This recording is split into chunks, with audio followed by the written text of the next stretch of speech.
I received the letter from my GP, I rang to make an appointment to go and see the nurse, because I decided I was going to go, because as an ex-smoker, or someone who spent all their life trying to give up smoking, I thought it would be a good thing to do, although I didn't feel ill. I didn't have any symptoms of any sort, nothing, because I've always been for bowel checks and breast checks and my annual prodding with the doctor, you know. I've always been, always. So I just sort of took it as another thing that I was going to do, because it's good to go and get things checked out.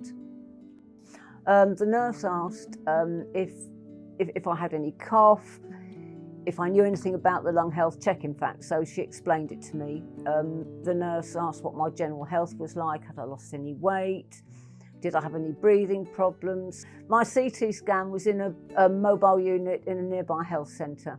It was very quick, and I asked the nurse there, I said, you know, how long will it take to get the results? She said, oh, not very long. If there's anything we need to talk to you about, we'll ring you quite quickly. So it was in and out in, what, 10 minutes? It was really, really fast, really fast. They rang up and they said, we've made an appointment for you to go to our local hospital for another scan on Saturday morning. And at that point I thought, there's a problem, there's some sort of problem, because it was a scan on my lungs, and it goes back to being an ex-smoker. And you know, I thought, you know, it's got to be, there's got to be something serious, because otherwise they wouldn't be calling me back in so quickly. There was the consultant and there was a nurse, and at that point I knew that I had cancer. I just knew. I just knew. And I don't know how I knew. I just, you know, it was their serious faces, and you know, and I sort of, they talked to me and told me what was going to happen next,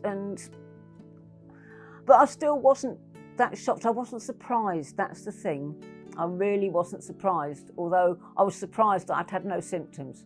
They said, we have to do more tests.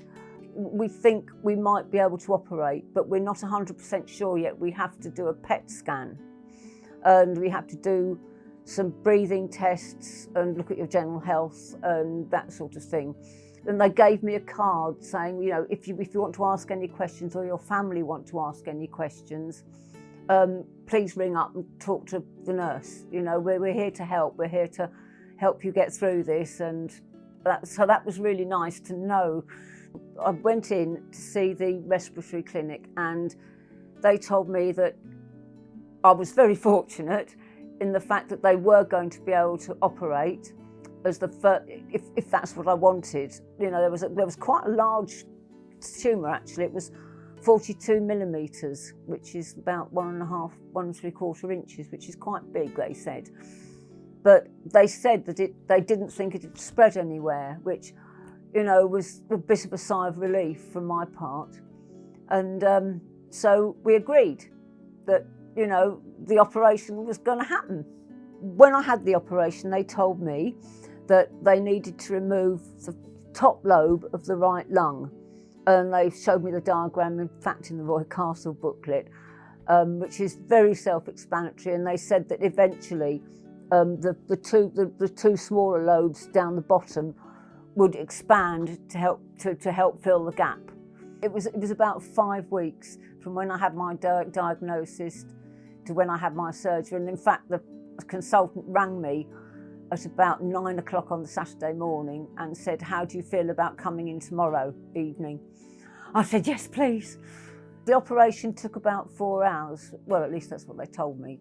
I had it done by it's VATS, I think. They weren't sure if they were going to be able to do it, but the surgeon that I had that was his speciality, using it as a video tech assisted surgery. So, you know, and when I woke up, I found out that that's what they'd done. So that was really pleasing, because he'd said, you know, it's far less invasive.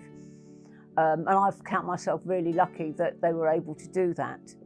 So I recovered quite quickly, and everybody was really quite amazed at how quickly I recovered. which was really good. And I was really quite strict with myself. I used to walk round out the front, there's a sort of a square there. And I started off by walking out there 4 times a day because they said I needed exercise. And my husband got very cross with me for keep going out and walking round. And I said, I've got to go out and I've got to walk. It's good for me. And he was worried about me. He was worried I was going to overdo it. And I said, look, I promise you I won't overdo it. If I felt tired, I'd go and lie in bed and give myself a rest. And you've got to listen to your body. Life is very much the same as it was before. We've been on holiday. We went on a coach trip because I decided I didn't want to go camping. And I told my husband that I wanted a rest and I deserved a rest. I'm now thinking of going back to the gym because I want to improve my stamina and I want to improve my upper body strength because my posture isn't perhaps quite as good as it could be. And I just want to be stronger. And I'd go and visit my grandchildren and look after them and do pretty much what I did before. You know, I potter, I garden, I sew. Well, I've got to go back every 6 months for a scan for the next 5 years, but fingers crossed I won't need any further treatment. You know, if you've been invited for a lung check, I think it's really important that you go because it's helped me. It's meant that my cancer was caught really early. I could have an operation. I understand only 15 or 20% of people can receive an operation. It's given me the best chance of a much longer life. So, you know, even if you feel fit, just as I did, I think you actually really, you know, go because it's not going to cost you anything. If you'll get the best possible treatment, hopefully, you know, and it's really important. It's there to help you, and it's also there to help the NHS to be able to do the best it can for its patients. But it was important for me because I survived it, and it was caught so early that, you know, I didn't have to have chemotherapy and I'm living in my normal life again, which is just really important.